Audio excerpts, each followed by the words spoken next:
Welcome to the Rim Break Rodeo. We hope this video helps. You start by powering the headphones down and removing the left ear pad now. This exposes the screws and wiring you must access. Use a plastic pry tool and keep steady pressure while lifting the pad. Once done, loosen the 4 visible screws with the precision Phillips and set them in a labeled tray so nothing gets lost. Make sure to note which screws are longer. You'll return them to the same holes. This prevents alignment and fit issues later. Now you lift the plastic mid-frame and locate the battery and ribbon cables. Disconnect the battery connector first to avoid shorts.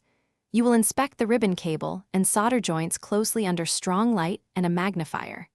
If a wire or pad is damaged, replace that component or the battery. Only swap the battery with a compatible unit.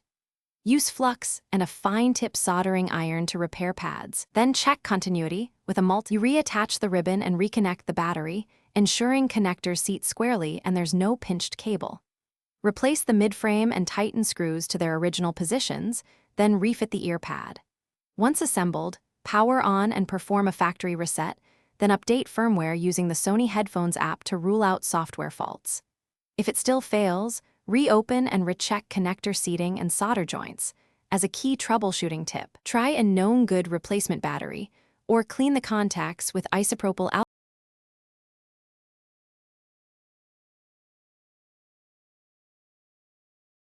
Thanks for watching. Consider subscribing if we helped you.